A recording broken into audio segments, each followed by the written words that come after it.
శాసనసభ్యులు ప్రభుత్వ విప్ని ప్రసంగించవలసిందిగా విజ్ఞప్తి.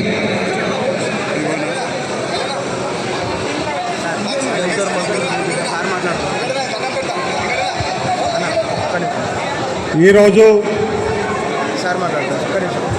బీసీ బిల్లును 42% రిజర్వేషన్ సంబంధించి భారతీయ జనతా పార్టీ ప్రభుత్వం షెడ్యూల్ 9లో చేర్చి రాజ్యాంగ సవరణ ద్వారా 42% రిజర్వేషన్ ఇవ్వాల్సి చెప్పినటువంటి ఆలోచనతోటి ఈరోజు మనం తెలంగాణ నుంచి వచ్చినటువంటి బీసీ బిడ్డలందరికీ మనకు మద్దతుగా తెలపడానికి వచ్చినటువంటి ఇతర పెద్దలందరికీ ఈ సందర్భంగా ధన్యవాదాలు తెలియజేస్తూ పిసిసి అధ్యక్షులు మహేష్ కుమార్ గౌడ్ గారు, మీనాక్షి నటరాజన్ గారు, వేదిక మీద ఉన్నటువంటి గౌరవ మంత్రివర్యులు, గౌరవ ఎంపీలు, గౌరవ ఎమ్మెల్యేలు, గౌరవ ఎమ్మెల్సీలు, గౌరవ కార్పొరేషన్ చైర్మన్లు, గౌరవ జిల్లా కాంగ్రెస్ పార్టీ అధ్యక్షులు, అదేవిధంగా మనకు మద్దతుగా తెలియజేయడానికి వచ్చినటువంటి తెలంగాణ వ్యాప్తంగా ఉన్నటువంటి వివిధ బీసీ సంఘాల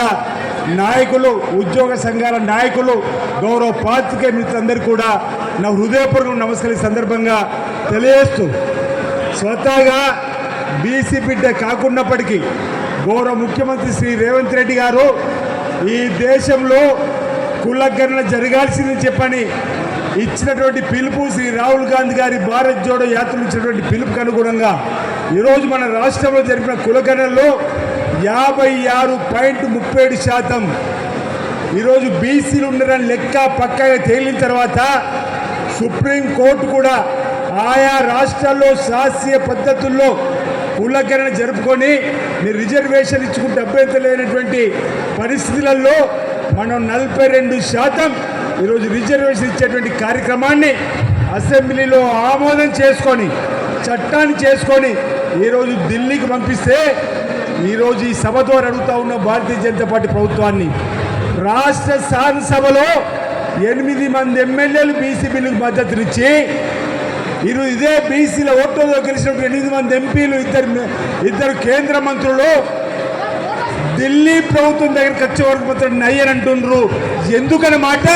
మా బీసీ బిడ్డలు చెప్పాలని భారతీయ జనతా పార్టీ ప్రభుత్వాన్ని మనం ఈరోజు అడగవలసిన అవసరం ఉంది. ఎందుకు ఢిల్లీకి వచ్చిన తర్వాత మా బీసీ బిడ్డలకు సంబంధించిన బిల్లు పైన మీరు యూటర్న్ తీసుకున్నారో చెప్పాలి. అదే గుజరాత్లో నరేంద్ర మోడీ గారు అంటారు మా ముస్లిం ఉన్నటువంటి పేదలకు మీరు రిజర్వేషన్ ఇచ్చుకుంటున్నామని, పక్కన మహారాష్ట్రలో ఇస్తారు. కానీ ఇక్కడ తెలంగాణలో ముస్లింలు అడ్డు పెట్టుకొని మా బీసీలకు అన్యాయం చేయాలని చేసేటువంటి కార్యక్రమం జరుగుతుంది. కాబట్టి ఈ 3 రోజులు 5, 6, 7, 3 తేదీల్లో తెలంగాణ వ్యాప్తంగా ఉన్న బీసీ బిడ్డలందరం కూడా భారతీయ జనతా పార్టీ ప్రభుత్వం పైన ఒత్తిడి పెంచేటువంటి కార్యక్రమాన్ని ఈరోజు చేస్తున్న సందర్భంలో తెలంగాణ నలుమూల నుండి ప్రత్యేక రైలుతో పాటు ఇతరత్ర వచ్చిన మీ అందరికీ కూడా ప్రత్యేకంగా నేను ధన్యవాదాలు తెలియజేస్తూ, మనం 42% రాజకీయ రిజర్వేషన్ సాధించుకునేందుకు మనందరూ కూడా కలిసి గట్టిగా ముందుకు సాగుదన్నమాట సందర్భంగా తెలియజేస్తూ ముగిస్తున్నాను. జై హింద్, జై కాంగ్రెస్. బీసీల ఐక్యత, బీసీల ఐక్యత.